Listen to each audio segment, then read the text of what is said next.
Welcome to the Brothers and Sisters Podcast. This is what's coming up next, so stay tuned. Because right now in Missouri, they just had a case talking about birth control being covered by health insurance companies. Mm-hmm. And it lost by one. It didn't become law because of one vote. Oh, yeah. Now, when they appeal that state of Missouri Supreme Court ruling to the Supreme Court, women lose the benefit of having health insurance cover their birth control because they're calling it the same thing as an abortion. Mm-hmm. There goes hot girl summer. That's called no other part of the human body is more legislated than a woman's vagina. Yep. Sure. This morning, as of I think yesterday is when they had the ruling, but they announced it this morning. The Voting Rights Act, there was a law in Arizona pretty much restricting voter participation in the form of, as I'm looking at the article I should have posted today, but didn't, right? Return of early ballots and the counting of votes cast in the wrong precinct, right? Basically, the federal appeals court said that restricting early ballots and throwing out ballots that were put in the wrong district disproportionately affects people of color, mainly in Arizona, Native Americans, and of course, the casting of wrong ballots, Black and Latino voters, because people just vote and go to whatever the district that's closest to them. The Supreme Court ruled that you could restrict ballots based upon that. They even acknowledged that it would disproportionately affect voters of color. They didn't care and said it was a modest burden, I believe is what Mr. Alito said. The piece that I'm writing is about what we can do as response. But I wanted to get you guys' thoughts on it generally. This has been happening. We saw this coming with Shelby County, right? 2013. Which basically left everything, which basically tossed the pre-clearance rules for voting rights, which of course were the idea that states who traditionally discriminated against voters of color, i.e. votes in the South, had to have any rule when it came to adjusting voting, their voting procedures, voting measures, would have to be pre-cleared by a federal court, federal panel of judges. I got through that out in 2013. It was one of his first big rulings. He escapes. Why does the man's name escape me right now? Supreme Court justice. I'm looking right at the white man's face and I can't name him. Anyway, that left voting 2 into Roberts. Bingo. Thank you. That left voting 2. That left Section 2 intact, which basically said you need to have a reason to enact onerous rules, and this case was pretty much testing how onerous the rules could be. And it looks like they can be pretty fucking onerous to still qualify as not violating Section 2. You guys, what do you think about the ruling? What do you think it means for voting rights? And then I think I'll talk about my solutions or proposed solutions and why they may or may not work. I can give you a hint. One of the first ones, the simplest ones, is you should have voted for Hillary Clinton in 2016. If you had, you would have picked 3. She would have picked 3 Supreme Court justices instead of Donald Trump. And then a 3-3 court, which is tossed up in the air, he comes 6-3 towards the left, and these things aren't really an issue. But we can't do anything about that now. So it's where it is. Thoughts? Emotions? I'm not. One, it's not surprising to me, and it speaks to the sentiment that elections have consequences. Mm-hmm. We don't really understand what that means because we're not necessarily involved in just the policy making, our civic process in general. We kind of know, we get involved in the presidential election, but it goes deeper than that. We're not educated enough on what it means to vote, what your vote actually means, and how you can use it, and also the judicial system as a whole. Black people, we're not educated on that, so we don't know the power that we're giving up. We don't know that. We don't know how we can influence by just going and voting for someone who is going to push the legislating that we need to be that we need pushed forward. So it's not surprising to me. And I think it's something that we can kind of use to show people what we mean when we say elections have consequences, and just put more fire under individuals to get more involved and understand what this all means. Because people are still, they're going to think about this Supreme Court decision, and Black people are going to be like, what?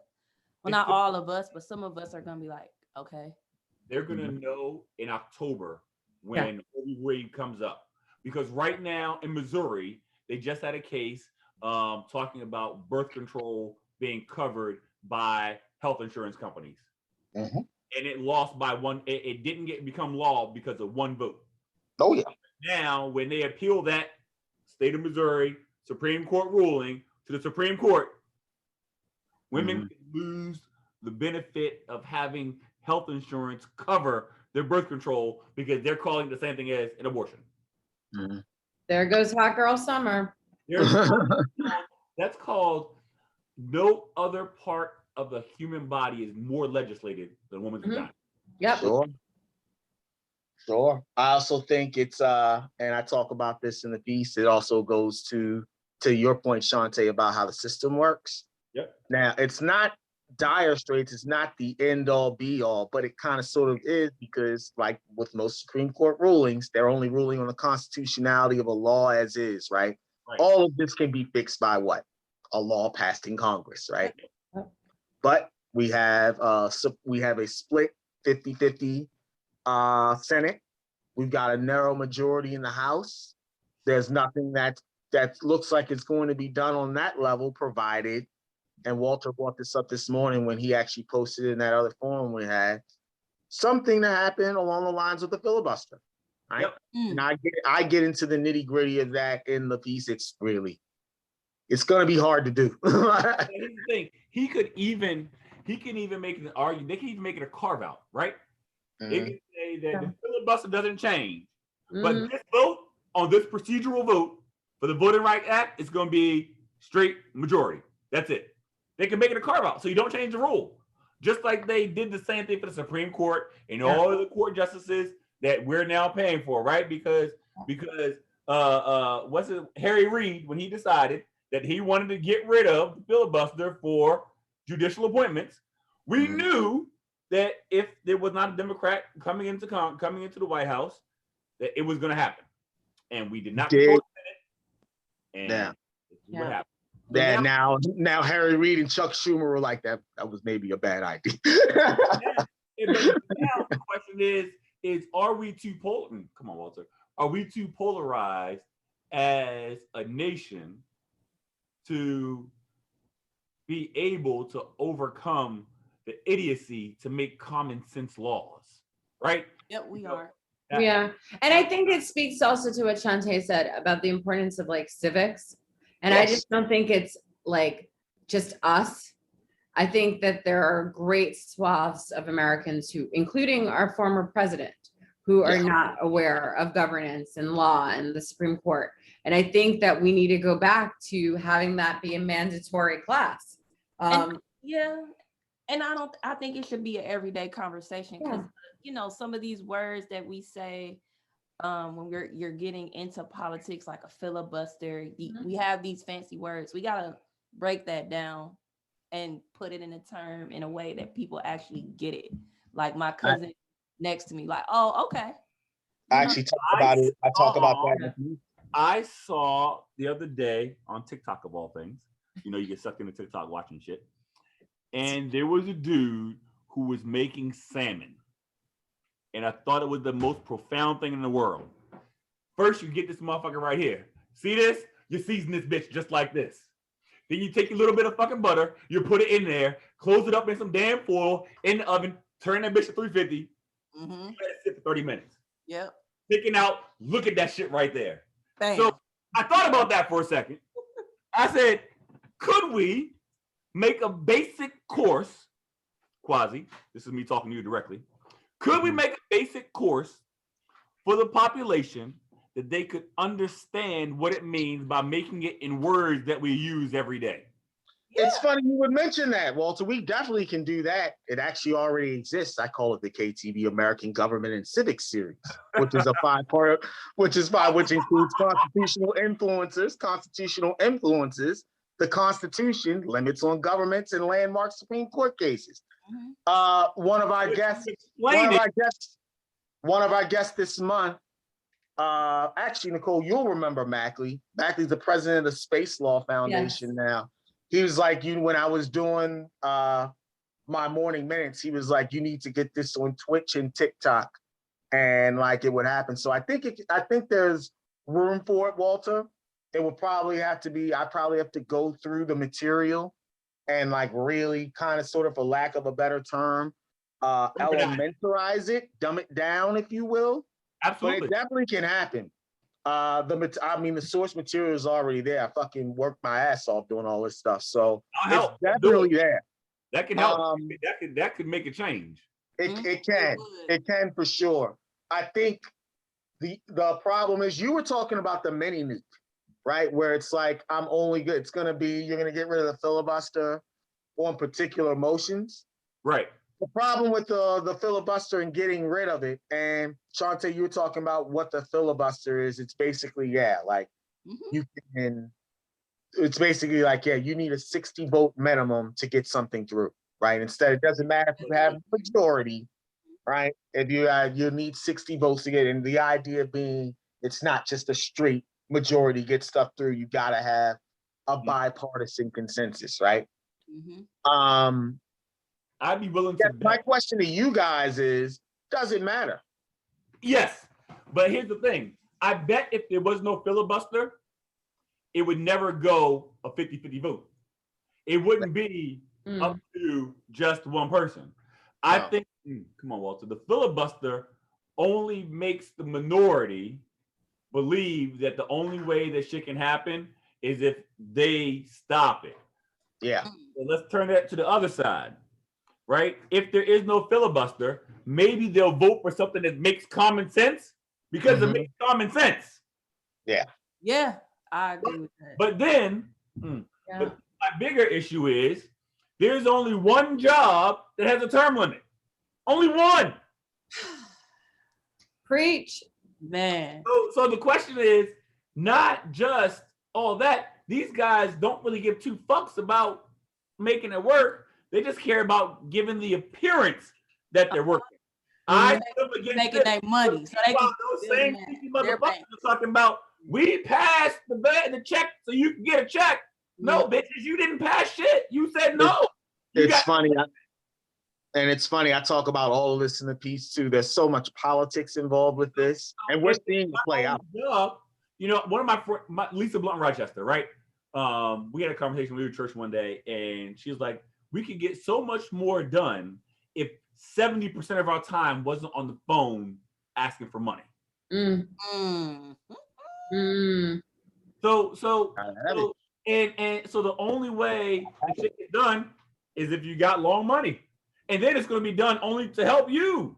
So, which of course the Supreme Court also ruled money is speech, right? We've been trending that way forever. And corporations are people. Right. So that's the problem right now. All of those things. Problem. 10 years. That's it. So that's why I asked is enough to shape a generation.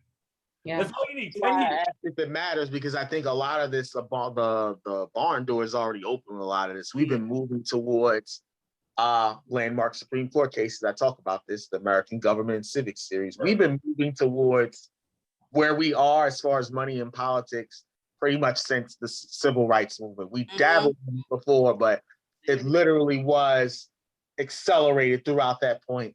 Now, I mean, and Walter, your point, that story is pretty remarkable.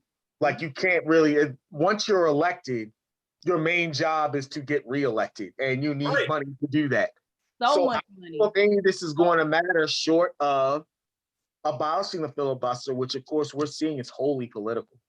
Like, we have Democrats have majorities in the Congress and the Senate. So that's one thing that you would need to be able to do it. But not all Democrats are the same. Not all Democrats are built the same. So we're seeing that individual senators you can use the filibuster for their own power and policy goals. What's crazy is the minority is literally ruling the majority. Just Sure. in general, there are Sure. so many Yeah. fewer Republicans or conservatives than there are liberals. Yeah. Yeah. But there's so many, but the sad part is there's so many people in the middle that are just, everybody is just being, we're already pushed out at this point. I feel like we're so far away from serving the people. Like our government is so far away from that right now. It's gonna take a very long time to get us back to where we actually need to be. What the function of government should be is, you know, to protect people. Right now, it's solely to profit, mainly, especially to just build up these businesses, because America is ran off that dollar. Yeah. Yeah. It's ran The off. other thing, of course, the Biden commission has been looking at is packing the court. Now we're thinking about court packing as far as adding justices, but really, court packing means using the court for a political end, right? That's Yeah. basically what it is. So when Mitch McConnell denied Merrick Garland and instead went with Gorsuch, that was court packing. We just don't think. Yeah, and the Right. thing is, the thing that I say, a lot of Democrats can learn so much from how Republicans move. Yes. Because although we hate, you know, they move lock and step. Yes. That Mitch But it's McConnell's because mission of of- packing that court, man, he did it. So And- here's the issue with that, though. Like, as somebody who like stays in right-wing media, like I read it every day, like it's pretty much where I spend most of my time. Republicans say the same thing about Democrats. Really? We Republicans could learn so much more if Mm, we acted like Democrats. They're interesting. ruthless, they're cutthroat. So whenever I see people on the left saying that, I'm like, you should hear what people on the right are saying. Like they think the exact same thing. That's And it's part of the problem. It's part of the issue. Both sides think the other side is more organized, is more ruthless, is more cutthroat, which is why they get their way. And when really there's nothing that's happening. Nothing. The issue with court packing, very quickly, is of course that maybe the most popular, often historians say best president of all time, FDR tried it and it failed miserably. Like, not failed miserably in the sense that it didn't end up going his way because people died, one justice switched, and all of a sudden by the end of his term, he had 7 of the 9 justices on the court that he appointed. But when he tried it in 1937, like both parties revolted against him miserably. Damn. As of October 2020, court packing overall, the idea of least adding justices was 21-4, 46 against. Wow. So that's the issue with that. I'm looking for solutions, ladies and gentlemen. I don't really see any as of right now. So how do we get closer to putting term limits on Congress? How do we do that? You got to get Congress to vote for term limits. So we gotta wait for people to die. We gotta wait for these motherfuckers to die. But they Yes, got basically in the next 10 to 15 years. Heart disease, diabetes, cholesterol. they got Diabetes. this health insurance that they My ain't got name- to pay for. So My they name go is on life Wolford. support, don't want to get out, and then waiting to get in. Well, why do I gotta get out fast? And I'm here to talk I'm about here for 20 diabetes. years. Why can't I be here for 20 years? Sure. The way I look at it though is, again, as a civic-minded person, we technically do have term limits. We call them elections, right? You are Like that's oh right, sir. that's Oh, what right. they are. That's what they are. Nicole had to duck out. It's past her bedtime. But we do have term limits. So You're right. Go vote. up to the people. Everything that we want, the Constitution is a document that provides for it. But how do we To get be unified, you have to get the people on board. How do you do that? even now? So like vote, people just be like, "What you mean? For what? Yeah. Exactly. For what?" And we're going to talk about Atlanta- that in your interview, Atlanta Shante. Some of the things that you have to confront. Atlanta had the best commercials. and they turned from red to blue. Who? Sure. Atlanta. States they have Stacey too. Stripper to the pole. You had a bunch of things that happened there, right? Listen, that's enough. You think that that's not right? When they made them commercials, strippers to the poles, I'm telling you. Yeah. Guess what? Atlanta turned blue, didn't it? It turned blue, didn't it? Also has a backdrop of voting conspiracy theory, right? Where you had Trump and his acolytes saying, "Don't go to the polls because the voting." Oh my God! And that was the dumbest move you could ever. That was like they sabotaged themselves. Of course, he now blames Mitch for that. So I don't want to be dire, but just in doing the research and really looking at the landscape, you guys should see. So you can invoke cloture, right? Which basically means that, hey, like you want to bring things up for a vote. It happened to stop filibustering. Like it happens so much more now in the late 20th and 21st century, to Walter's point about wanting to get shit done. Like it's not really a priority. Not even talk about it. Like the filibuster, you're supposed to talk and fill the air and talk about the shit. Talk about it. In fact, the last filibuster I remember seeing was when Elizabeth Warren did that shit for like what, 12 hours, 16 hours? Yep. Rand Paul has done it. Ted Cruz did it for Obamacare, right? Yeah. Ted Cruz shut the government down. Yes, and like they subsequently they gained after that. That was they gained seats in the Senate after that, which I thought was interesting, even though he got pilloried in the press for it. Yeah. I'm not even sure if we need to even stop and start again, because it's just you and I, Walter. Shantae, let's go directly into your interview. Okay. When we're talking about voting rights and some of these things, as the president of the Greater Urban League of Greater Richmond Young Professionals. Young Professionals of Richmond. Right? Yes. Fuck yeah. What are the issues that you run into? So there are a couple issues, mainly like, what a lot of individuals run, just campaigns around the country when it comes to voting, just the education piece, and not a lot of people understanding what it means. On top of that, we run into, how many people do we have registered? Sometimes it's not as many as we need. And a lot of our campaigns, Democrats and Republicans, a lot of these campaigns don't necessarily go into Black communities and speak to Black people. So there's that adds on to the disconnect when it comes to politics, because if we don't see people knocking on the door, we're not talking to these individuals, they're not coming to our spaces, why should we care? You know what I'm saying? Like, out of sight, out of mind. So that's one of the bigger ones. Outside of that, when we get to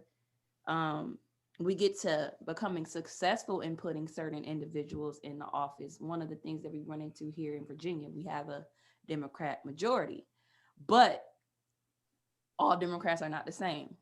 And there is a lot of policy that, we have for show, I call it for show policy, like policy that, award something, maybe take away a monument, but policy that really would change the trajectory and the lives of Black individuals, like really overturning convictions for individuals who have been convicted of marijuana offenses.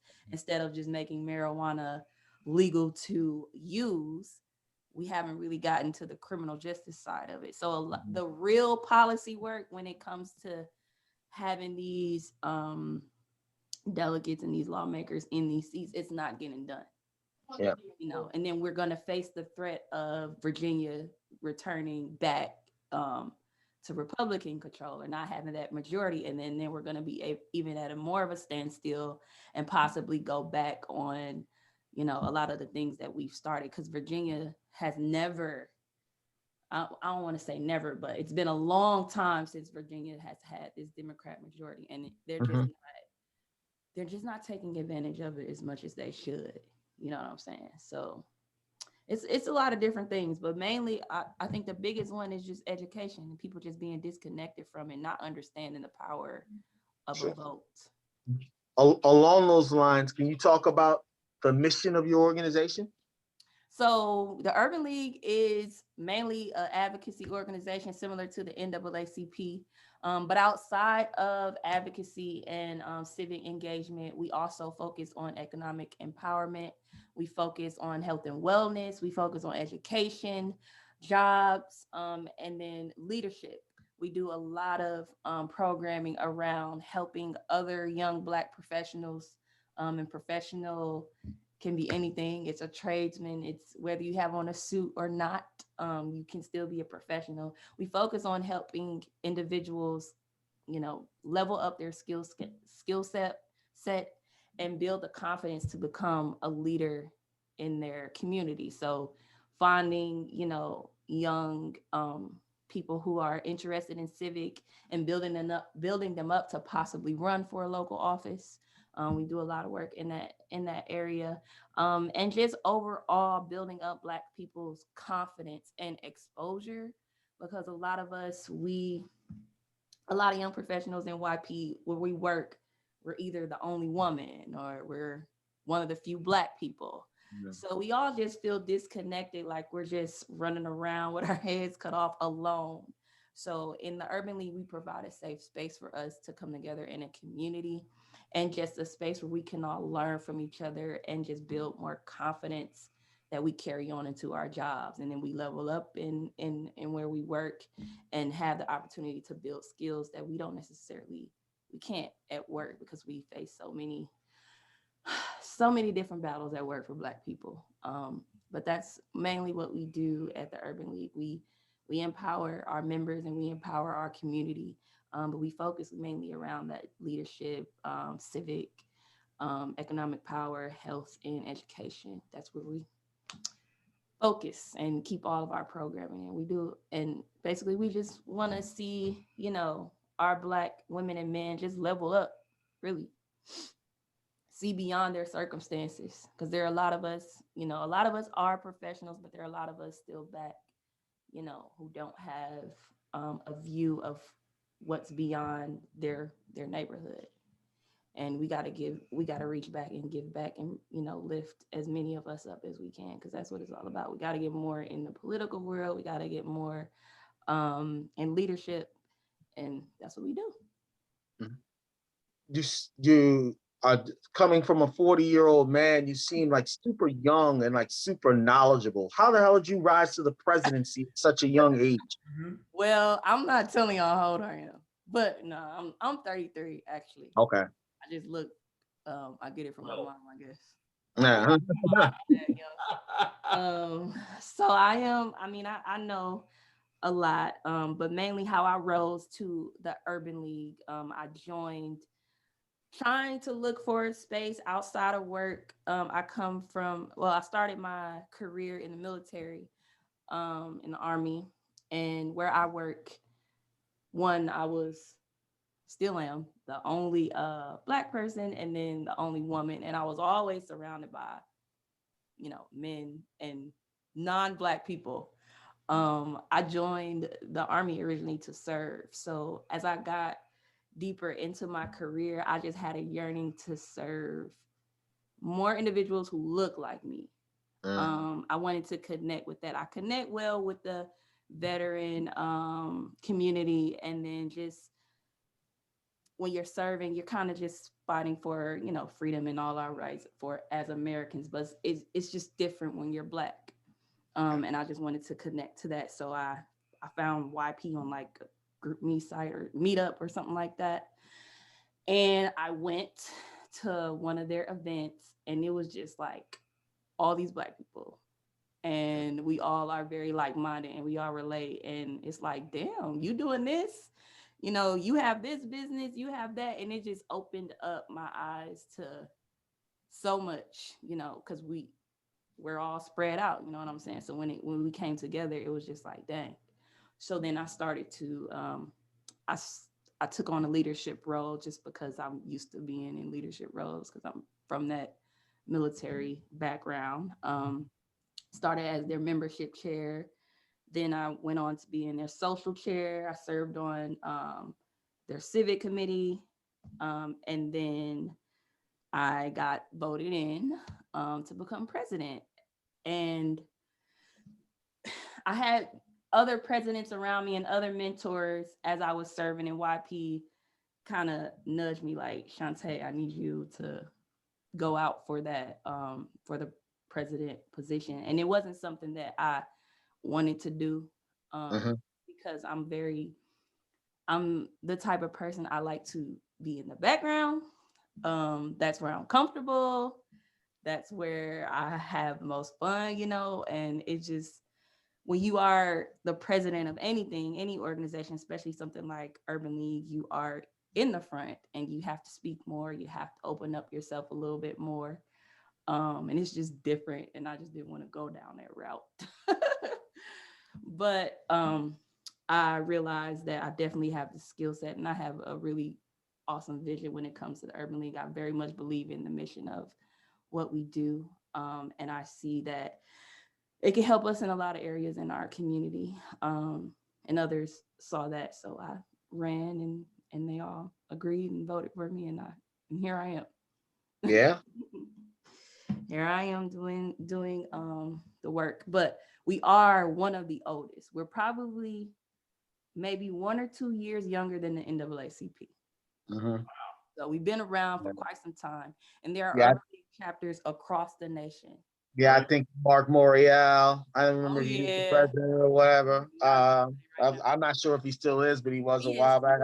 He is. Yeah, a lot of respect for him. Oh yeah, he does great, awesome work.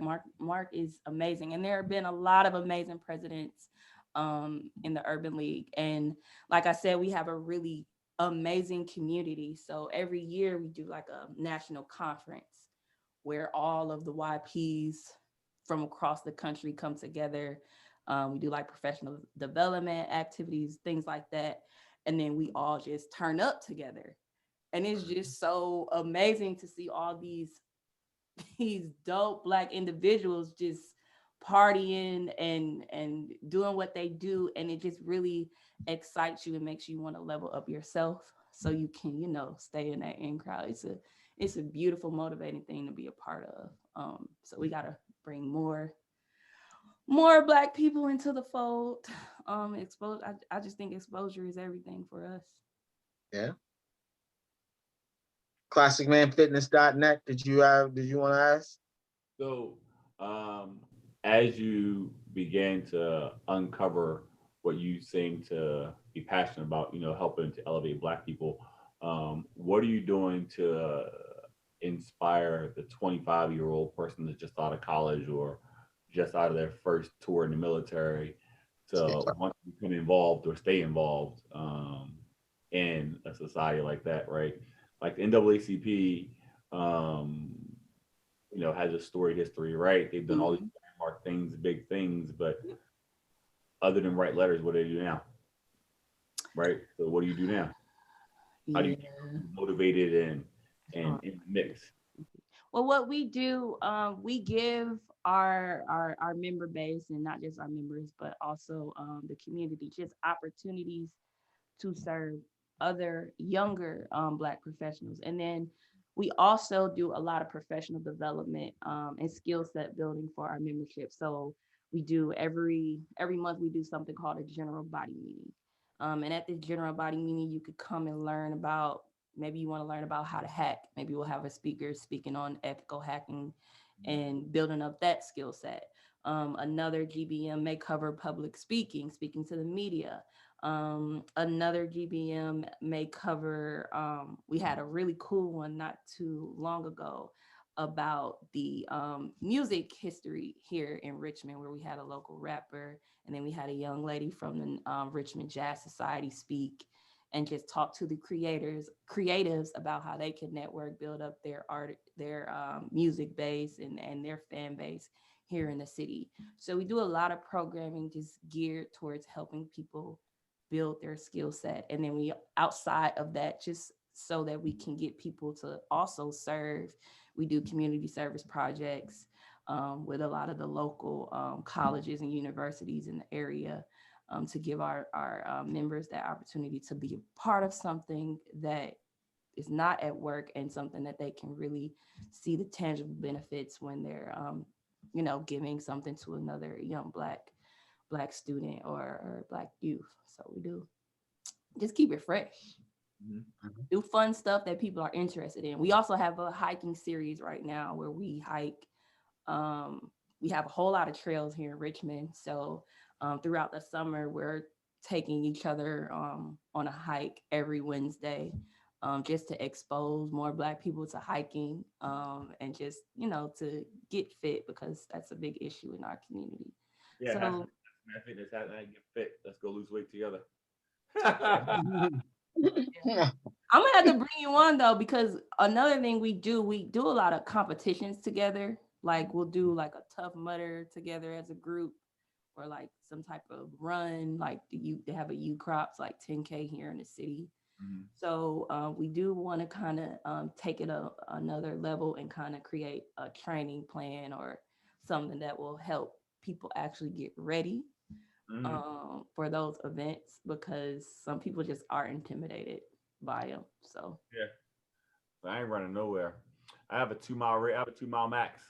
If you can catch, I was gonna ask Walter, how much cardio do you do as a I don't know, strong man? That's what I was gonna ask. Like, 45 minutes in the morning. That's about it. And then at night, why? You can't run 3 miles. I have. That's like 3 miles, right? I have a 2 mile max. I use my bike or I walk. I don't run. Why? Why? Because if you can catch me in 2 miles, I deserve to get caught.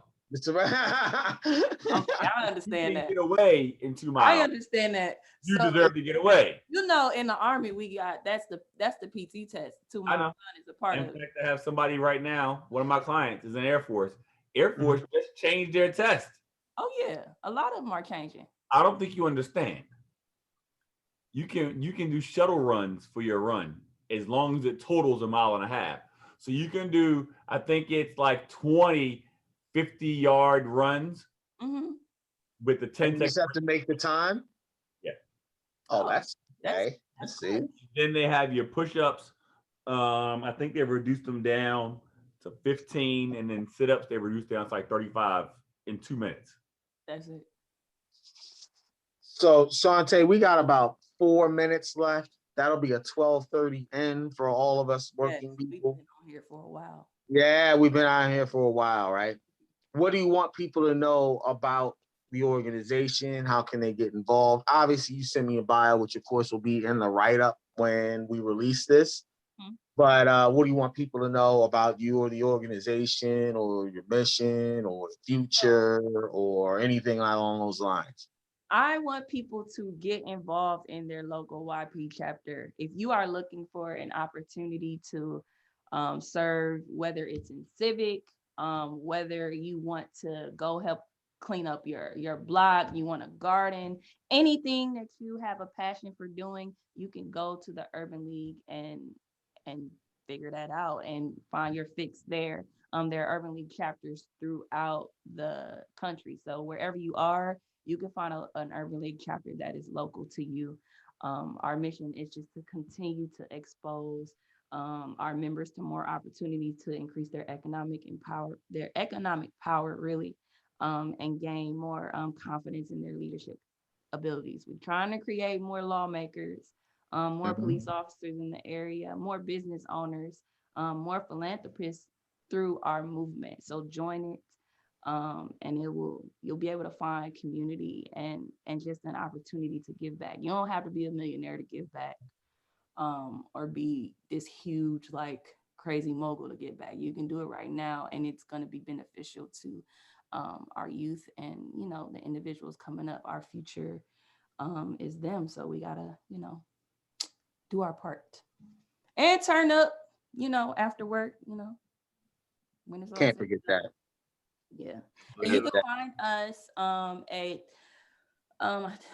my website is ulgryp.org, or you can go to Facebook or IG and the National Urban League Young Professionals is NULYP. For my chapter, anybody who's going to be listening from Richmond or close to Richmond, you can just find us on Facebook and IG at Richmond YP. So, Shantae Michelle Stevens, president of the Urban League of Greater Richmond Young Professionals, sir. Yes. Or Richmond ULGRYP. Yeah. When you said the acronym, I was all prepared, but you didn't let me finish. I was like, ULGRYP. Urban League Greater Richmond Young Professional. I was all over at that time. Yeah, man. Thank you so much for your time. Thank you so much for your service. Yeah. Thank you so much for taking the time to talk to us and our audience. We're gonna have a kind of sort of a symposium of all of our guests. Hopefully you'll be able to join us. Oh, that'd be We're great. gonna have a bunch of issues and turn up. Oh, Hopefully as COVID subsides. Yeah. Um, And I definitely would. I know you mentioned something about the doing a civic series, talking about talk. I would love to help and bring our civic and political engagement chair we have here in Sure. Richmond. Absolutely. So we can link up and talk about that more, because I think that's going to be amazing. And I would love to see how I can bring some value to that. Absolutely. So we'll definitely do that. Thank you once again. All right, y'all. Recording. Peace out.